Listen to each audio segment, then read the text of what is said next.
कल सोमवार है 4 अगस्त। तो कल मार्केट खुलने वाली है और ज़्यादातर चांसेस है कि मार्केट डाउन जाएगी। हालांकि मार्केट तो डाउन जाएगी, वॉलेटाइल भी होगी। तो जो ट्रेडर्स हैं जो डेली बेसिस पे ट्रेडिंग करते हैं, फ्यूचर एंड ऑप्शन या इंट्राडे करते हैं, उनको थोड़ा संभल करके रहना पड़ेगा। बाकी जो लॉन्ग टर्म इन्वेस्टर हैं उनके लिए तो कंसीडर कर सकते हैं एक अच्छा टाइम, क्योंकि जैसे देखो, जब मार्केट डाउन जाती है ना तभी इन्वेस्टमेंट करना चाहिए। इसका फ़ायदा ऐसे होता है, जैसे मान के चलो जो रेगुलर इन्वेस्टर है जो एसआईपी कर रहा है किसी फंड में या स्टॉक में ही एसआईपी कर रहा है, तो उनके लिए तो इस तरह के मार्केट प्रॉफिटेबल होती है।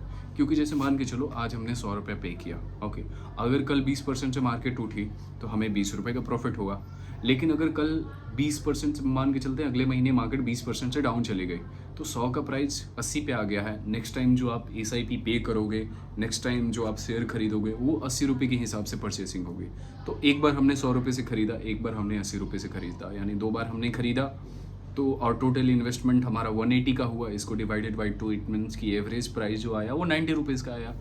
अब ऐसे क्या होगा ना कि डाउन मार्केट में जब आप इन्वेस्टमेंट करते रहेंगे तो आपकी चाहे फंड की हो या स्टॉक्स की, एवरेज आउट होती रहेगी और प्राइस आपका कम होते रहेगा अगर मार्केट डाउन है तो। वही जब फ्यूचर में जब मार्केट खुद को रिकवर करेगा तो आपको एक अच्छा खासा प्रॉफिट देखने को मिलेगा, because you will have huge amount of units और द शेयर्स। सो जो लॉन्ग टर्म इन्वेस्टर्स हैं उनके लिए इन्वेस्टमेंट अच्छी ऑप्शन हो सकती है। हालांकि 6 तारीख को एक NSDL की जो IPO की सब्सक्रिप्शन चल रहा था 1 अगस्त तक, वो लिस्ट भी हो जाएगा, वो लाइव भी हो जाएगा, तो वो भी देखना है कैसा परफॉर्म करता है। बट करेंट सिचुएशन जो है इन्वेस्टमेंट के लिए परफेक्ट है। मैं मानता हूँ बहुत सारी चीज़ें हैं। देखो यार, समझो मार्केट क्या है, सिंपल सी चीज़ें हैं। जब इंडिया में लोग रहेंगे, जब हम और आप रहेंगे, तो हमें जीने के लिए ये लाइट्स हैं, ये इलेक्ट्रिसिटी, ये इंटरनेट, ये टूथपेस्ट, ये सब सारी चीज़ें तो चाहिए ही होगा। असल में क्या है, मार्केट क्या होता है, मार्केट लोग ही तो होते हैं। लोग जब प्रोडक्ट या सर्विसेज की डिमांड करते हैं तो कंपनियां बनती है और and product and services provide करती है।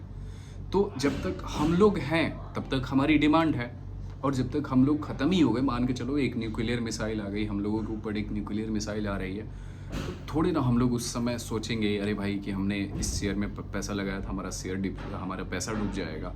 उस समय तो हम ये सोचेंगे यार कि कहीं कोई बंकर या कहीं छुप जाते हैं हमें और अगर फिर से हम छुप करके ज़िंदा बच जाते हैं तो मार्केट सर्वाइव करेगी। अगर हम जिंदा हैं तो हमारी डिमांड एंड सर्विसेज, हमारी डिमांड जिंदा है, हमारी डिमांड जिंदा है, तो कोई ना कोई तो खड़ा हो ही जाएगा जो हमारी डिमांड पूरा करेगा, हमारे पैसे या हमारी मेहनत लेकर के। वहाँ हमारा इन्वेस्टमेंट रहेगा।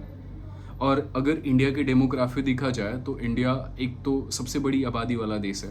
देखो बात सिंपल है, आबादी ज़्यादा इट मीन्स कंजप्शन ज़्यादा, कंजप्शन मीन्स डिमांड भी ज़्यादा।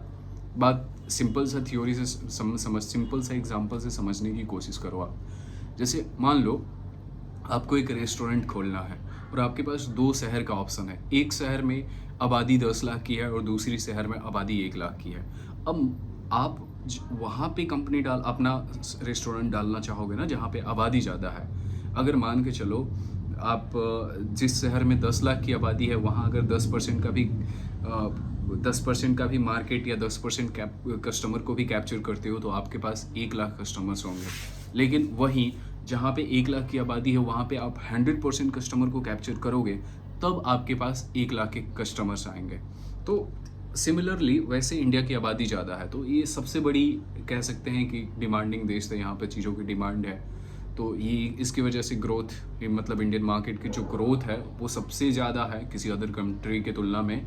और जो दूसरी चीज़ें है, कोई भी जब यंग पर्सन है, अब जैसे मैं ही यंग हूँ, तो मेरा काम करने का या खर्च करने का एपेटाइट उन लोगों से ज़्यादा है जो अभी 50-60 के हैं, जिनकी एज बढ़ चुकी है। तो इंडिया के दूसरी, एक तो सबसे बड़ी आबादी वाला देश, दूसरी की इंडिया के जो मोस्टली पॉपुलेशन है वो यंग पॉपुलेशन है, तो उनके पास काम करने की या खर्च करने की एपेटाइट ज़्यादा है और इसी की वजह से मार्केट ग्रो करती है। और भी बहुत सारे फैक्टर्स हैं जिसकी वजह से हमारी मार्केट ग्रो करने वाली है। बात सिंपल है यार, अगर आप लॉन्ग टाइम इन्वेस्टमेंट कर रहे हो तो आपको सोचना नहीं है, मार्केट फ्यूचर में हमेशा, बात सिंपल है, जब तक हम लोग जिंदा है तब तक हमारी मार्केट जिंदा है, जब तक हमारी मार्केट जिंदा है we will expect a good return from our market. जब निपट गए तो क्या ही फ़र्क पड़ता है यार। एनीवे, खुदा हाफिज़, मिलते हैं नेक्स्ट वीडियो में, तब तक के लिए बाय बाय। और अगर वीडियो पसंद आई तो प्लीज़ लाइक एंड सब्सक्राइब करें यार। काफ़ी गर्मी में ये पसीने के सामने खड़े होकर के बैठ करके वीडियो रिकॉर्ड करना पड़ता है। एक्चुअली मेरी रूम में एसी नहीं है ना, बहुत मैं जानता हूँ बहुत सारे इंडियंस के रूम में एसी नहीं है, but I am trying to get one AC by working in this YouTube यार। Anyway, thank you very much if you are still watching this video.